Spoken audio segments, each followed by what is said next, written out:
Roger Williams University is hosting a crisis management seminar on May 3rd at their Providence campus. Crises, whether a natural disaster, cyber attack, or financial instability, can have severe repercussions if not handled properly. This is where crisis management plays a pivotal role. Join Roger Williams MBA students and expert speakers to learn how to prepare for the unexpected. The program is totally free and open to the public. You can register online at rwu.edu/events/crisis-management-symposium.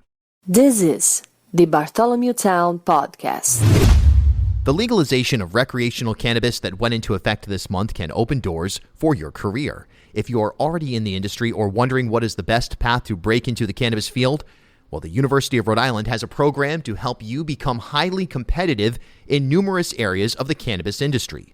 Fully accredited by URI's College of Pharmacy, the certificate program is 100% online and can be completed in 2 semesters. The next application deadline for the summer 2023 session is April 4th, and courses start on May 9th. Learn more at uri.edu/online/cannabis or give them a call at 401-874-5280.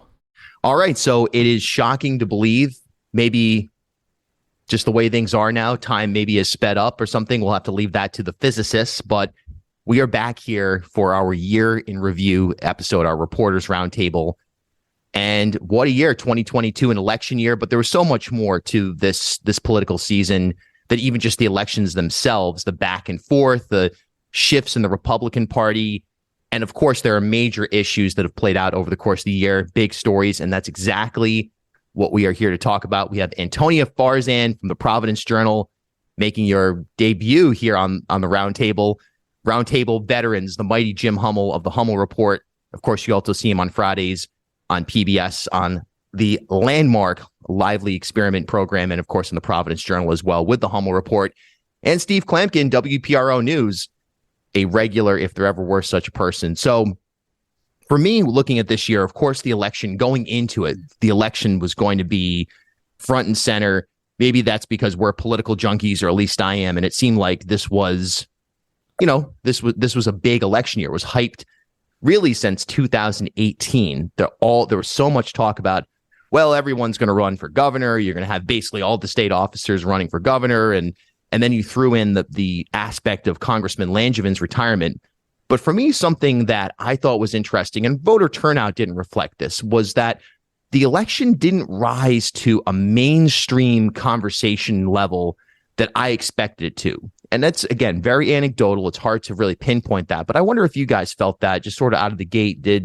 Was the election year kind of a letdown in terms of water cooler conversation and just from your perspective, the day-to-day interest level outside of the bubble? Well, if I might, I think things got settled rather quickly in the wake of the primary.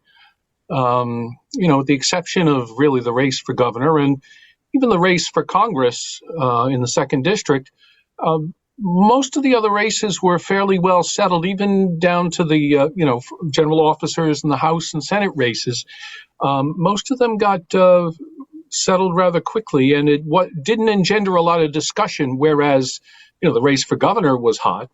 Ashley Kalus trying to knock off Governor Dan McKee, and then Alan Fung and Seth Magaziner in the race for Congress. So, those were the topics, really. And, when it came to other races, not so much.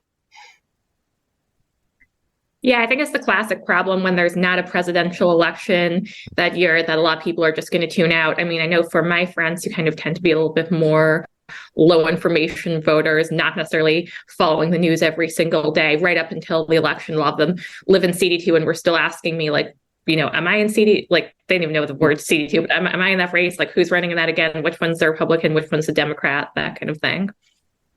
Yeah, I also think that the narrative, Bill, was good, and we talked about this. Would this have a deleterious effect on the Democrats? The fact that there was that the Providence race was settled, that Brett Smiley won. What Antonio said was about the non-presidential, but also that the mayor of Providence, when you have a good race there, it kind of drives the voters. And so there was a thought about that, and that didn't really turn out to be that didn't materialize. What really struck me was we talked about a lot leading up to, first of all, the Republicans had a hard time getting a candidate for governor. I don't know whether Sue Cienki thought it was going to be Blake Filippi and he bailed, whatever. So Ashley Kalus got into it late, but Sue Cienki did a great job of recruiting candidates. This is the fewest uncontested races we had in the General Assembly in a very long time. Well, at the end of the day, not a lot of them got over the finish line. So I think maybe this was a building year for them, but I know a lot of Republicans who were asked, whose hearts weren't in it, but were just, we want to be there to be able to wave the flag a little bit. But on election day, it was just such a Democratic wipeout. It's got to be frustrating and a little depressing if you're on the Republican side running for any race in Rhode Island, with the exception of a few.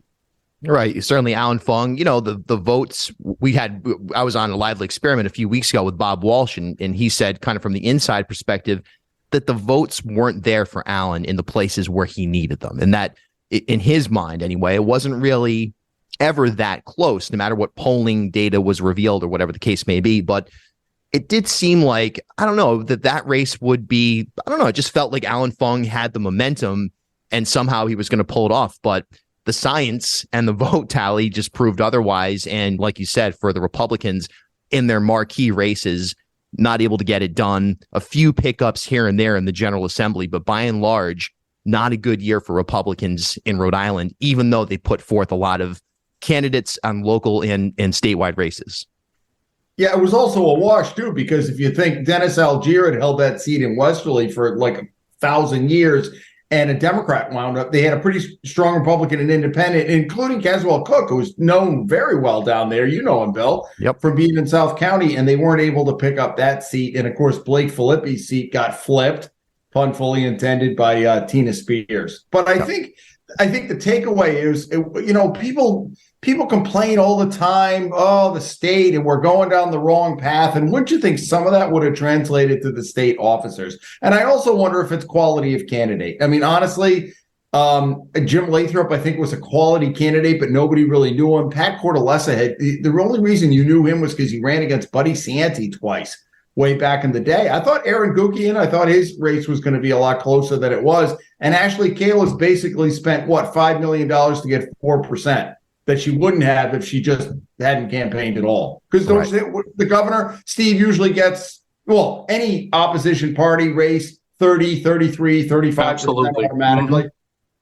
Yeah, and that's, I think that's what David Cicilline's challenger got. And you can pretty much count on that in most election years, regardless of who it is. So, I'm not saying the voters of Rhode Island held true to form, but there was a lot of deja vu here. Results we'd seen before, not earth-shattering and not surprising for the most part. Yeah, and you got to think that the Kalus camp is disappointed as they look back on this, just in terms of the numbers, that the fact that James Lathrop, who spent $50,000 had on his race, outperformed Ashley Kalus by a wide margin. Ashley Kalus spent $5 million. Of course, you can picture the bus and just this general blitz of ads and even guerrilla type of marketing strategies. And to come up so short it was almost a little bit shocking as the returns came in, just to see how far ahead Dan McKee was able to pull on election night. On the other hand, I think it speaks to a large extent to the strength of the Democratic apparatus. Sure. They've been at it a long time. They know what they're doing. They know who to reach out to, where to go. It's a formidable machine. Is there any truth to the rumor, Bill, she's going to be joining the Charter Review Commission in Newport because she's such a good citizen? That could be that may be the case. She may also volunteer to serve as a crossing guard outside of Pell Middle School, or whatever it is, Monday through Friday. So we'll see how it goes. Just that dedication to Newport and the state as a whole. Antonia, you have an interesting and wide beat, and I'm curious, just from the things that you've covered, or even just things you've observed, what would you say is the biggest story in Rhode Island of the year? Oh, God. I mean, yeah, it definitely has to be the election. Even if it was not, as everyone's saying, anything different than what we might have expected. I do think But you guys are onto something here just in terms of I did just talking to people on the ground. I did hear a lot of voter frustration, a lot of people saying, we've been voting for these same people, these same Democrats year after year, haven't seen anything, haven't seen our material conditions improve. And this real sense of frustration, it didn't actually translate into enough people going out and checking that box. But I don't know. I also thought was interesting with the Kalis race was that she kind of almost had this economic populist argument where in a lot of ways it felt like she was running to the left towards McKee, especially towards the end, kind of coming after him saying, there's not enough RIPTA drivers to take kids to school, coming after him on homelessness, issues like that, kind of basically saying that the economy wasn't working for people. And I almost wonder, a strategy like that, I think that does resonate with a lot of people, and someone who didn't have kind of the same baggage in terms of not being from here, having this long trail of lawsuits and disputes in many different states. I almost wonder with a kind of stronger candidate if that might have worked. Yeah, you also, you make a great point. She was everywhere. I mean, I've seen a lot of campaigns here that they'll do an event. She's showing up at the PUC to argue about the electric rates and all the stuff that you just mentioned. It's got to be particularly frustrating for her. You would think, and you see her social media was good. She's meeting with this business over and she's at this diner and she's here. And to only draw that percentage of votes, I've been thinking about that over the last month. What does that really say? Is it quality of candidate like we talked about? I mean, no offense to her, but she did have issues with not being from here. It really does come down to quality of candidate, doesn't it not? In some elections, as we saw on the national level too. Yeah, but you also have to wonder how much there's also just the fact that it certainly seems like one of the outcomes of this year's election was just that the term Republican has become toxic to a lot of people and that they're looking at it from a national level. You have to wonder if someone who's more conservative would have better luck at this point calling themselves an independent. I don't know. Yeah, and he doesn't want to hear this, but I'm sure Alan Fung, some people have said maybe this would have been his year to be governor. Could he have been? The campaign would have taken a totally different tone, I think, because he and McKee have known each other and are friends. Doesn't mean that it wouldn't get negative toward the end, but I don't think it would have the bite. You could really tell. Well, you saw that in the debate. I'm sure the vibe was not good when they were in studio with you. Just the personal vibe between Kalis and McKee. Absolutely.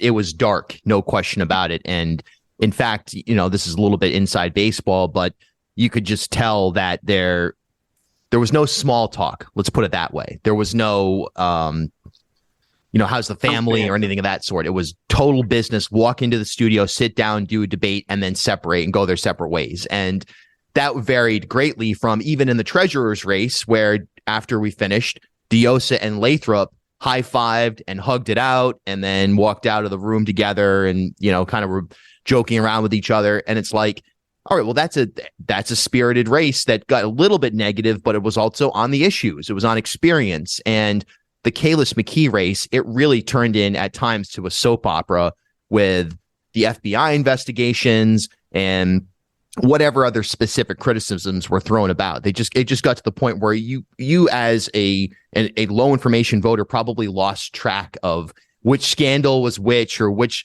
Is the governor under FBI investigation, or like what is that? Is he actually going to get arrested? What is that because of? You lost complete context because it just became pure WWE style soap opera-esque backs and forths. Bill, I think not to embarrass you, but I think another subject that related to the election was the situation that you highlighted during the summer in a rally at the State House, an abortion rally that you videoed, and it became viral. And, it touched on the state Senate race, but it really encapsulated a lot of these disparate issues, from the abortion issue, which was, had its changes here in Rhode Island in the General Assembly this year, to the election. It drove out a candidate. He got arrested. Police officer Gene Lugo. You had he was running for lieutenant governor. You had Cynthia Mendes was involved. You had I'm sorry, what was the that was Jen Rourke. Yep. Jen Rourke was involved. That pretty much it was almost a full Rhode Island, basically.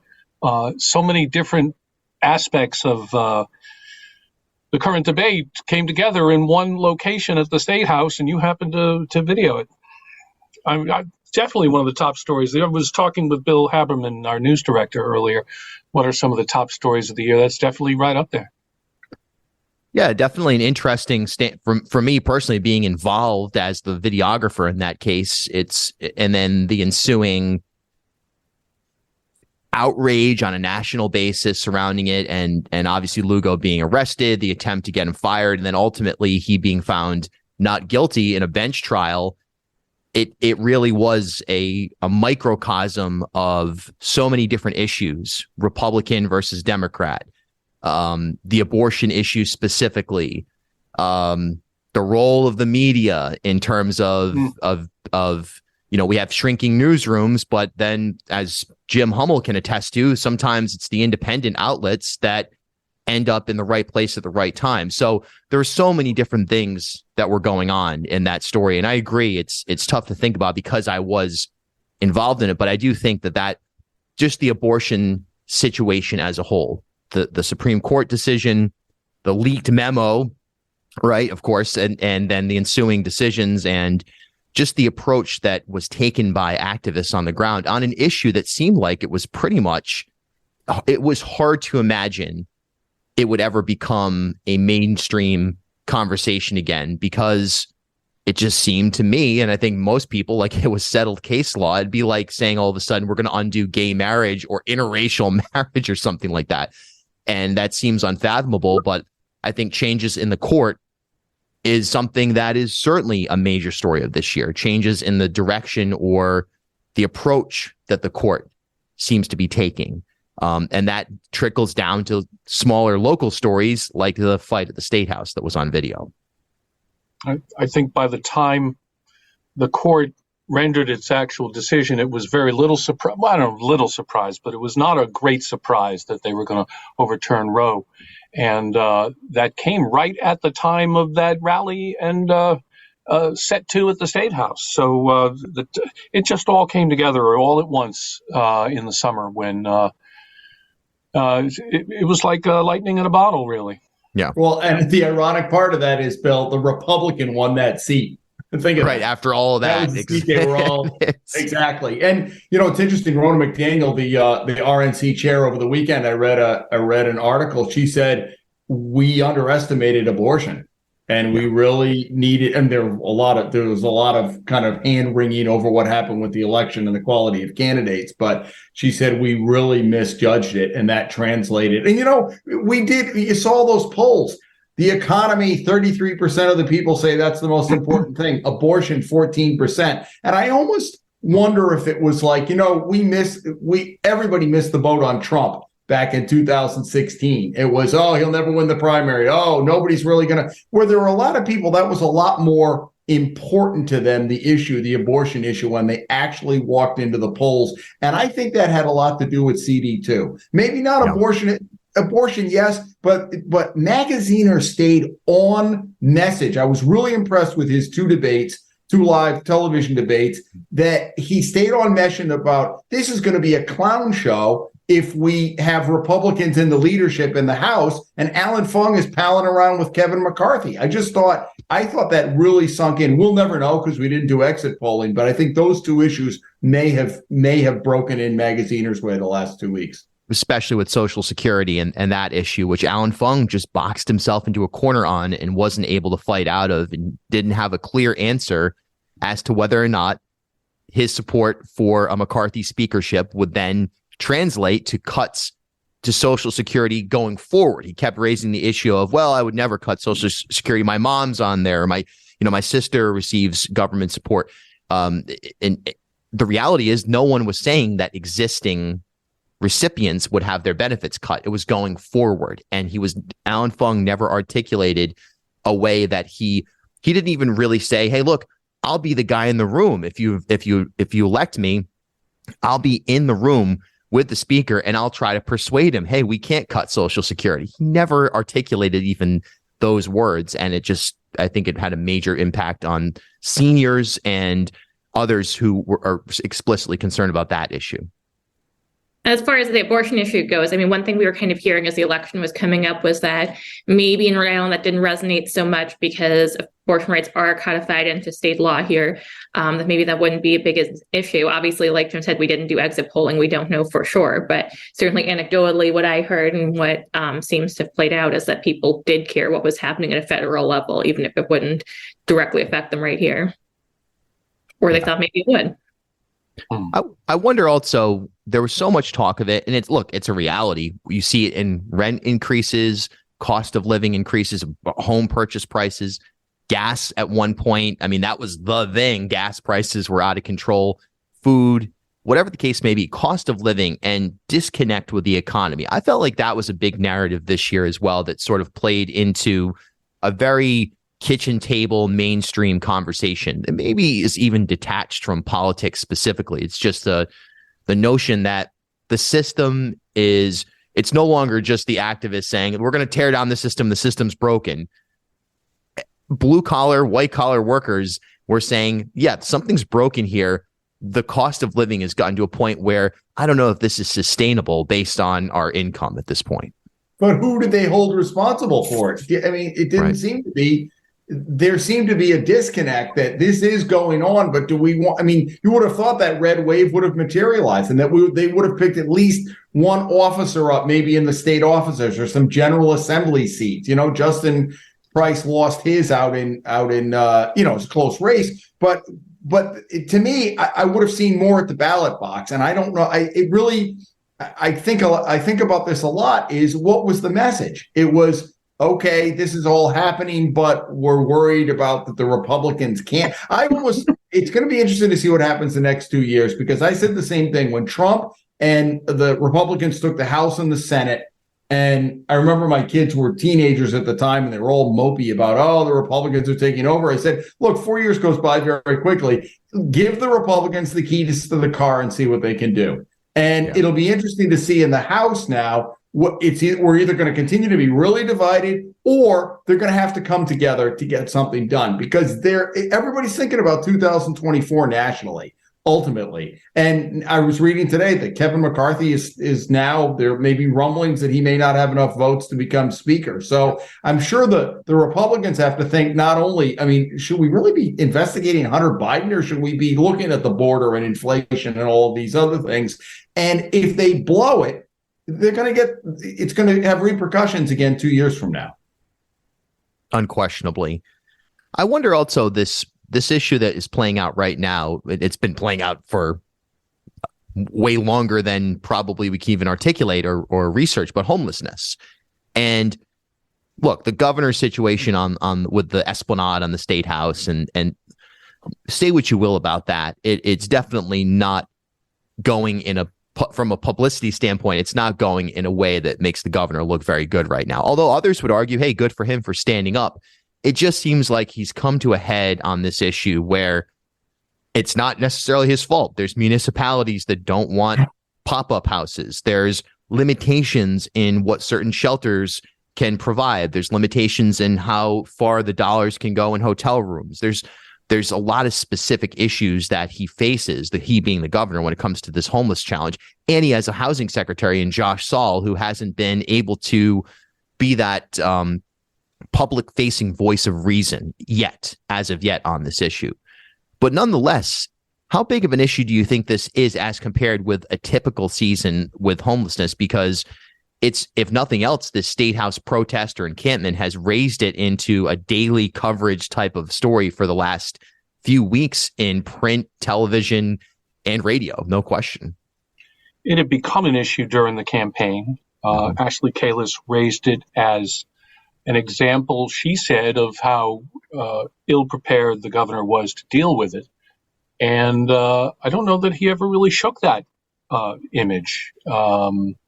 He said repeatedly that we're on top of it. We're going to have housing for everybody who needs it. And here we are deep into December, and it doesn't seem to be the case.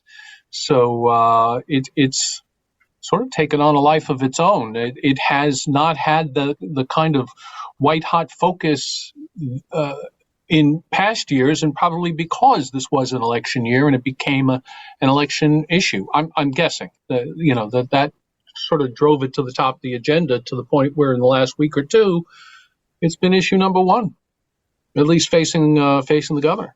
Right. Right. I mean, last year we had Matt Brown, who was running for governor, and some other candidates associated with the political co-ops leaping out there to make essentially the same statement about homelessness. So now it is an election year, but kind of the same problem persists, and it's just a new battle.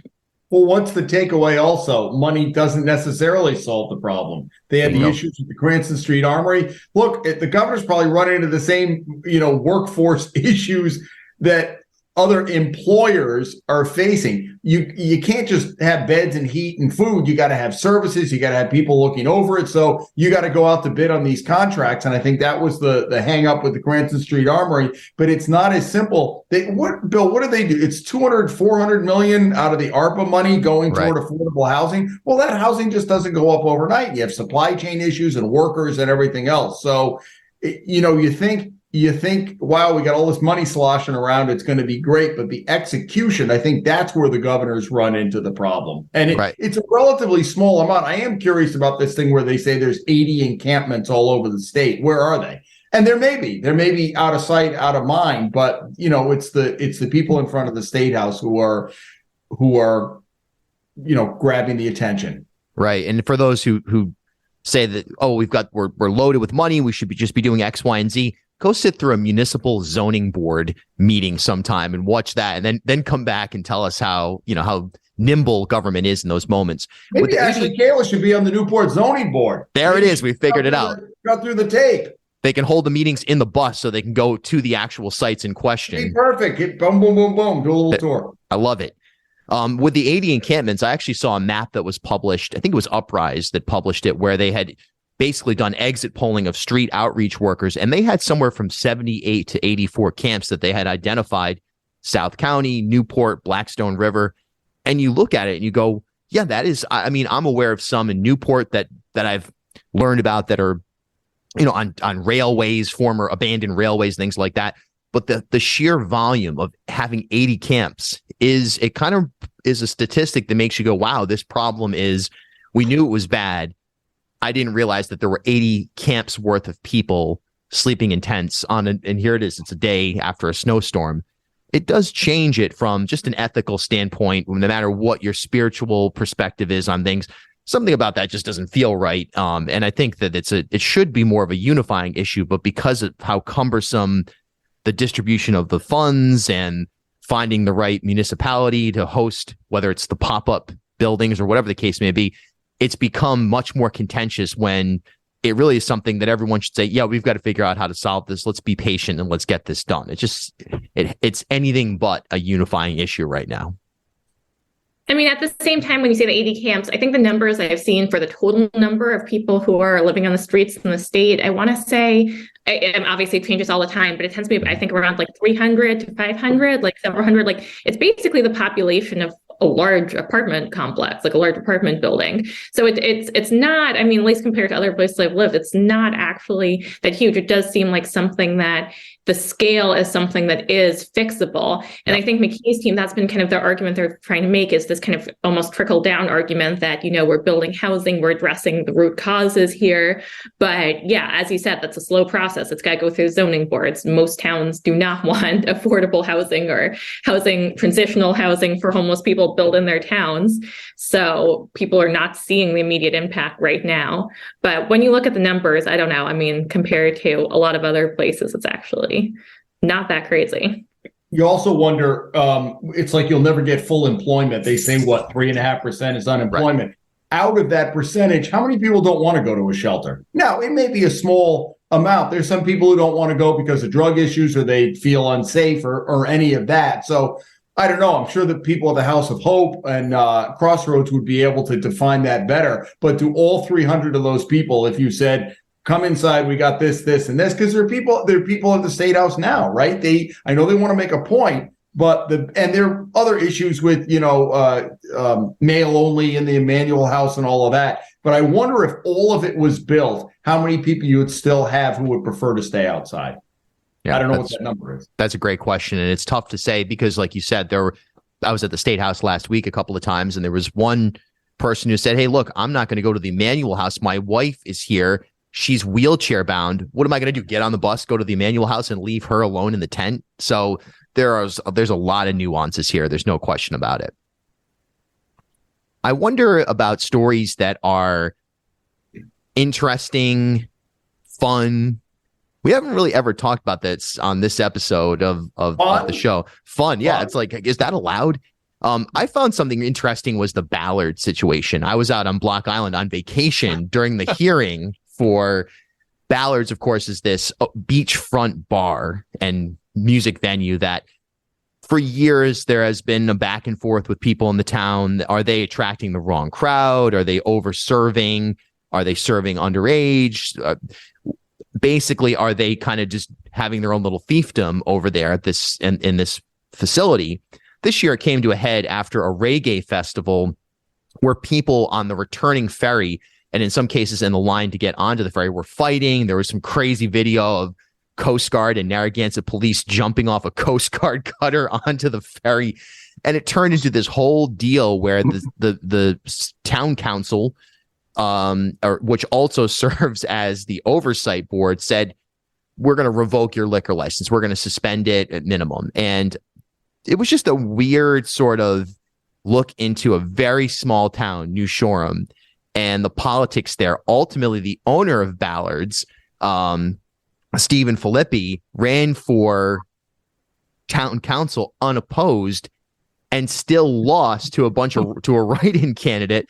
It's just a display of, we have so much of this entertainment on the waterfront. We play into our tourism economy in such a level, and there's other examples of this type of disdain. But I don't know. I just thought it was an interesting example of when a municipality and a business owner just don't like each other, and it played out in a fun way. I just wanted to jump in here and point out that when you went to Block Island, I thought you were going to talk about Jim Hummel's White Whale, which is the marina. Oh, Champlain's. That's a similarly interesting story. Yep. Through the courts for decades. Mm-hmm. But I don't know if it's finally reached a climax or a resolution, but just back to Ballard's, and we can go there, but I don't know how much fun was had at the getting on the ferry coming out of Ballard's, but it again was sort of a microcosm of a lot of problems that all came to a head that one weekend in the summer on Block Island. Yeah. I would also say it was really a buildup of a lot of frustration that had been happening there. I mean, I'd been on the island in the spring doing some reporting on the affordable housing crisis there, which is even worse than the rest of the state. So then when the summer started up, I started hearing from people who just wanted to talk because they just were really frustrated with the amount of what they saw as being out of control drinking, of people coming over from the mainland and just being rude. I mean, I think there's a one town council meeting, someone testified about how businesses were closing up on weekends because people were just coming into stores and just stealing stuff and just being obnoxious. So there was a lot of frustration. There was allegations of sexual assault over the 4th of July, which the details of that have never really come out. Basically, the only confirmation we have is that there is some kind of, the state police are investigating some kind of alleged sexual assault over July 4th weekend. But that really was what got people kind of starting to contact me and say, like, we really have a problem here with the amount of drinking and especially also young people, underage drinking that's going on, which again is nothing new, but people were just feeling that it was a lot worse this summer than in past summers and that some kind of balance had been tipped. So what I think was really fascinating is kind of like you touched on, Bill, there was really people in the community really got together and said, we need to do something about this. You had long lines of people lining up outside town hall to speak up about this at town meetings and saying, we do not want this. This is not the island community we want. And yeah, when the election came, Steve Filippi, the owner of Ballard's, he was one of, I believe, 2 people running for 3 open town council seats. And he still didn't get one of those seats because there were 3 write-in candidates who everyone rallied around down because the townspeople were just like, forget it, we don't want this. So that was really fascinating for me to see as someone from Newport who's seen these kind of problems emerge there, but there's not been that amount of a unified response in my experience. Right. So, Bill, you made the mistake of letting the WPRO host know you were out there on vacation. You did you batted for the cycle on the interviews, as we like to say. The thing I'm curious about, because I've been on the other side of the island at Champlain's when I've gone out. What caused the perfect storm? We've all agreed drinking craziness goes on. I covered the Yellow Kittens rape trial with Ed McGovern, 20 years ago, whatever it was. And so this happens. What was the perfect storm? Was it built up pandemic, where we can finally bust loose? What was I never kind of put my finger on why in 2022 it all came to a head. I think there were a few things at play. I think it was just the buildup of years of this being sort of a secondary, I wouldn't say maybe not secondary, but sort of an alternate reality on the island, that even though you have other places that serve alcohol and have live music and access to the beach, for some reason, Ballards just became the Disney World, the Times Square of Block Island. It was like, that's where most people just end up going. And once they leave Ballards, it felt, I think, and talking with people on the ground, that there just was insufficient security, and it set loose particularly underaged or irresponsible people on the island to get on mopeds or bikes or go into other places. And it was just this persistent problem over the years that when the ferry fight happened, it was kind of like, all right, this is our moment to step in and say, hey, look, this is what ultimately happens when you allow something like Ballards to go unchecked. And I think there was an element of maybe soft racism.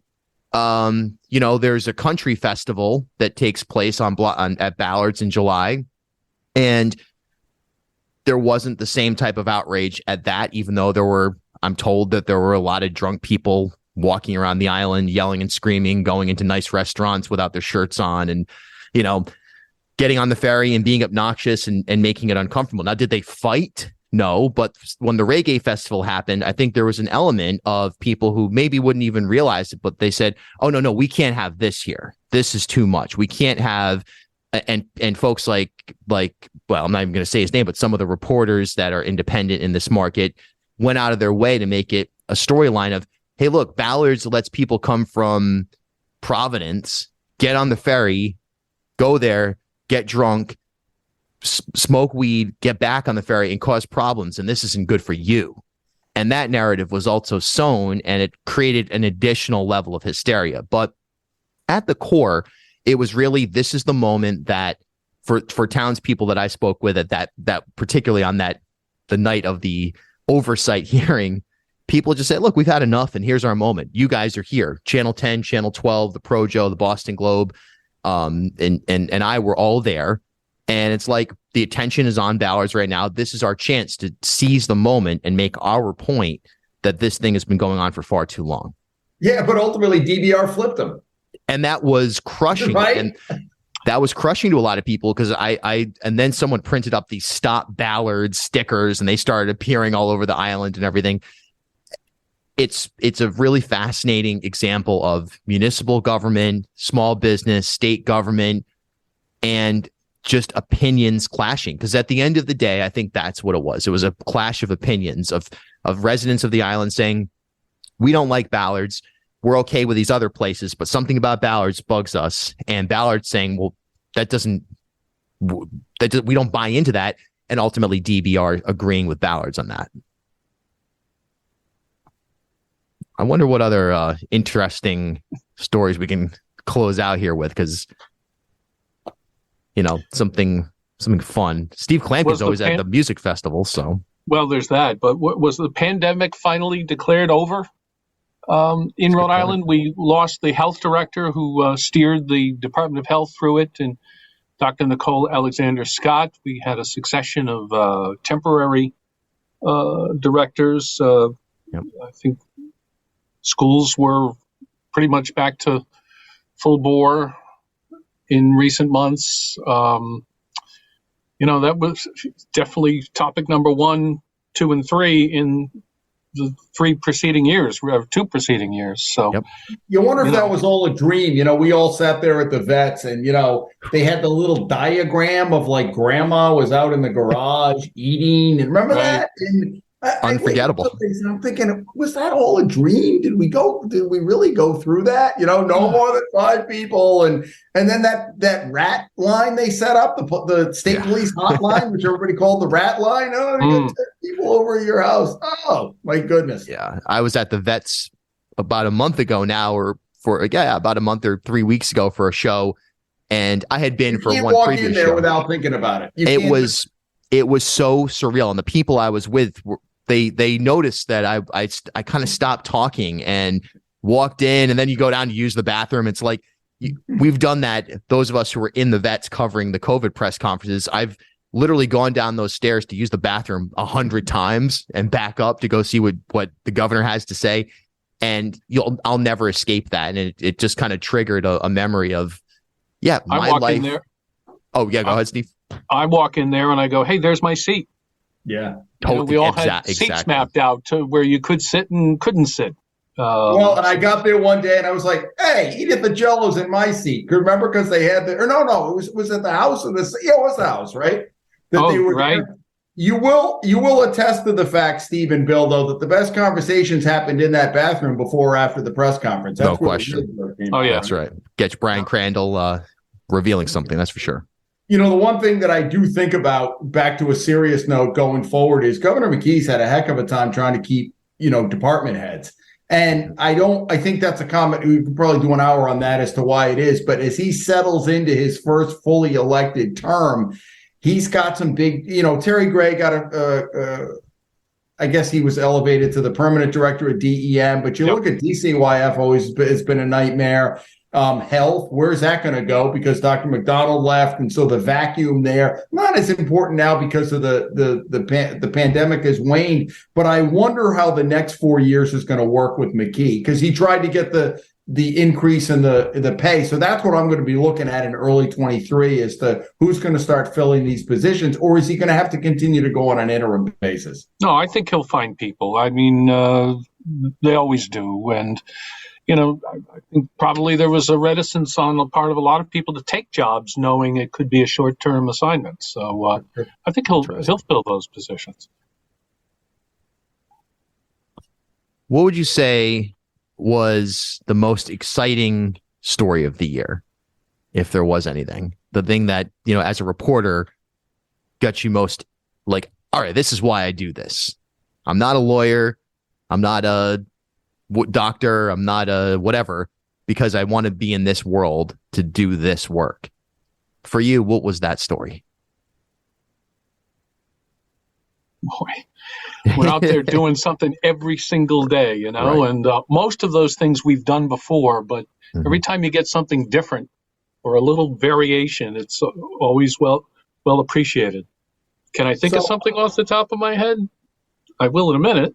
Well, you know what? So I'll dance a little bit while you are thinking about that. I covered a zoning board hearing in Johnston, back to my old roots, where I covered Johnston and North Providence 40 years ago. And I had visions of, I was actually at a Johnston zoning board meeting when I worked for the Journal the first go round, where the vice chairman actually hit the chairman. He was upset about something. So the court reporter said, so-and-so leans over and slaps him. And then the meeting continues. I went to a zoning board meeting at the Johnston Senior Center, and it was about a proposal to cut down 300 acres of woods in Johnston, in the last nice part that hasn't been paved over in Johnston. And it was a real testament to what they had 100 people come, and the meeting started at 6:30. It ended at 2:15 in the morning. And I would say 80 of those 100 people were still there. I was there with a camera. I think nobody expected it to go that long, but they wound up voting things down. And I had been told Policina wanted this, the mayor, the fix is in, and all of that. And to me, it was a real sign of democracy and people coming out in their neighborhood, and a little bit of, a pat on the back to, we all lament the diminished presence of reporters around the state. And I'm not going to go as far and say they voted it down because I was there, but it's what we used to do when I was with the Journal 40 years ago, is that we had a reporter at every town council and school committee meeting. And I don't think it made people corrupt or, shining stars, but I think it made them think twice because they knew it was going to be in the paper the next day. So, it's a lot of the good work that Antonia is doing. I see her stuff that's just great, that it's stuff that all your stuff on shoreline access, things Amazing. that would go unreported that I think, again, make people think twice. I just lament the fact that there are not more of us out there doing it. I spent a little time up in Woonsocket this year, where you had we tend to cover a lot of government, but when the city council ousts a mayor who is guaranteed to have her job back once you roll around to the next election because there is no opposition, it's rather bizarre. I think she, accepted the fact she'd be on vacation or on the beach, so to speak, in the late fall. One of the stranger stories I think I've ever encountered. Yeah, James Conoyer, the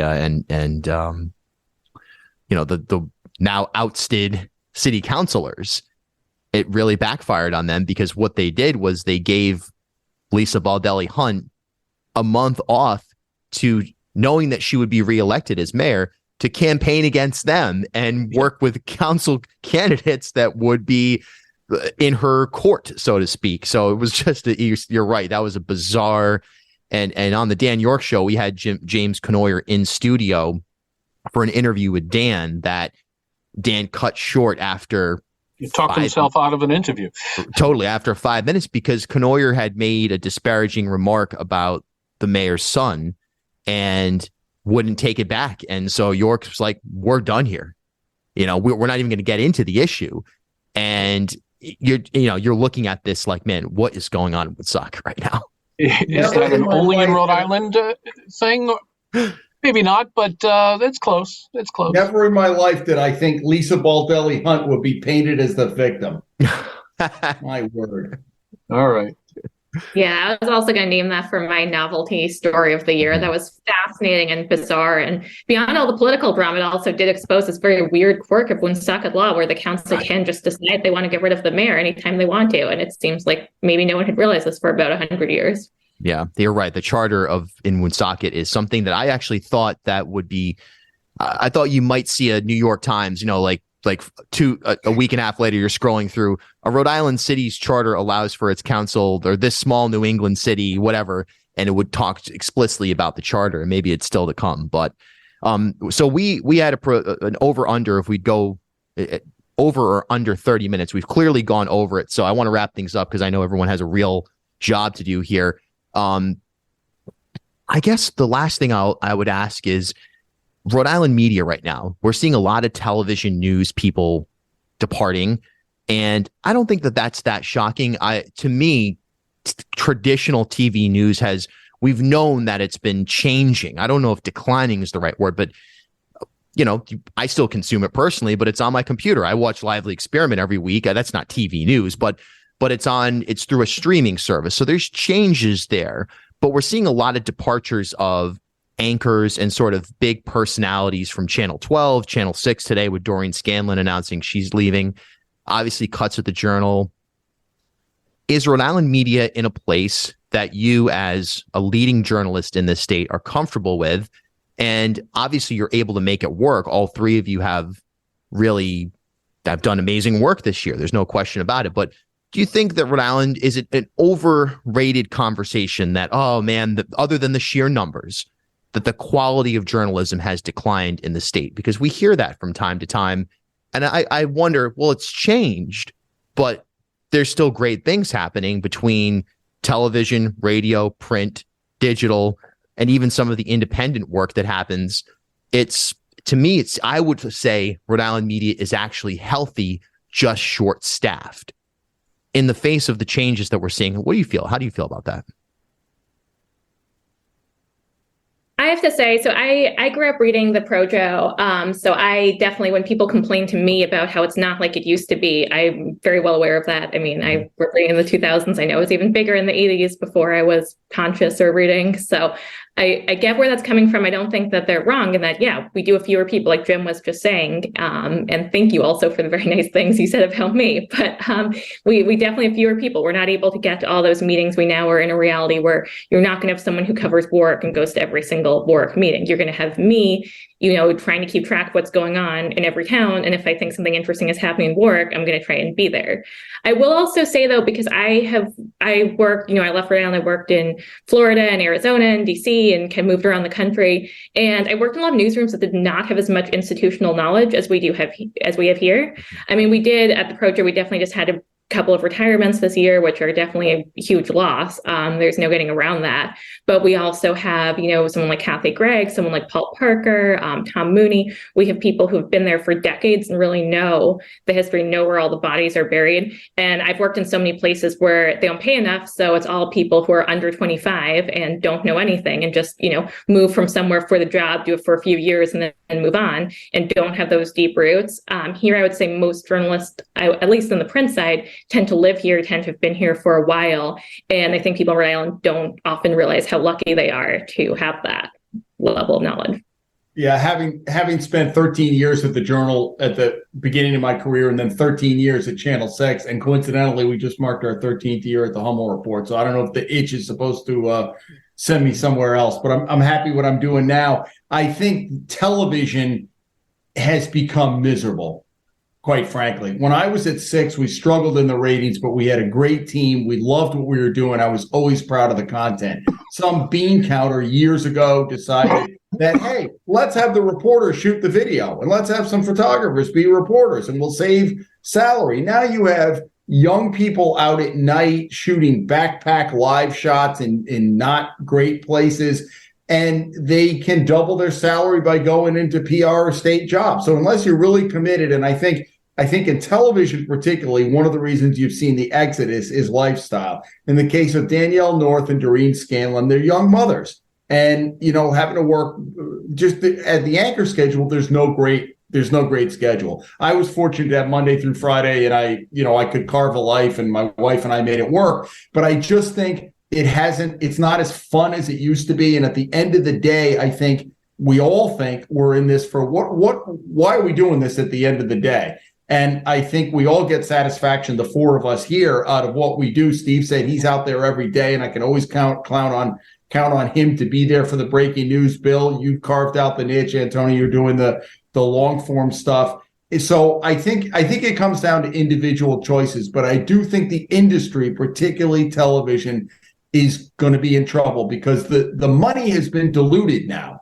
It's all going into streaming, or people aren't watching news, or the advertising dollars are going south. So I really wonder where today's generation of people at J schools and who are studying to get into broadcast, where it's going to be 10 years from now. We could do an hour on that. That's just kind of my general thoughts, specifically about the people leaving TV right now. I think it's more about lifestyle. Yep. Oh, I agree. And also, it's the time of year that a lot of contracts come due. And people who are on, those short-term contracts in TV who are looking for their next opportunity are going to take it. So and depart. But as you mentioned, the Doreen Scanlons and the Danielle Norths, they've been at it for a long time. So it's time for a lifestyle change. As for the rest of us, we're driven to one extent or another by what we do and get a kick out of it. Some of us still do, and keep at it. And hopefully we're making a difference in some small way. Jim and Antonia and Bill, we all enjoy what we do because it's a unique, gives us a unique window on the world and an opportunity to possibly make a difference. So, that's what keeps me going. My wife's been retired for 8 years now, and I don't think she could bear the thought of me hanging around the house. So that's a big reason I'm still out doing what I do. So, and I don't take that for lightly. I take it as a great responsibility still. So hopefully, I don't mean to get maudlin about this, but hopefully, there is another generation I know there is another generation of journalists coming up who are going to take these jobs and run with them and do more with less. Always, we're always, this industry has shown we're all going to have to do more with less on an ongoing basis. Steve Klamkin, WPRO News, Jim Hummel, the Hummel Report, Antonia Farzan, the Providence Journal, 3 of Rhode Island's top journalists here. And hey, close your eyes. We'll probably be doing this again shortly, which is shocking, but that seems to be another reality right now. So thank you all so much for doing this. We really appreciate it. And thank you to the listeners for another great season of Bartholomew Town. Season 6 starts in January. A few more episodes coming up. We'll have an exit interview with Secretary of State Nellie Gorbea, and a few other things before the end of the year. But this is the big one usually that most people kind of sign off on. So thanks to all the listeners, and happy holidays.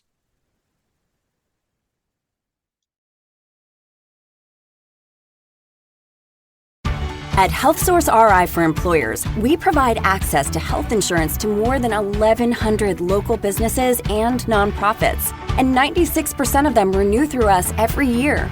Maybe it's our choice of 19 different health plans, our 10 years of customizing solutions, or our one local team of dedicated experts helping employers find quality health insurance. See how our numbers stack up for you. Learn more at healthsourceri.com/employers.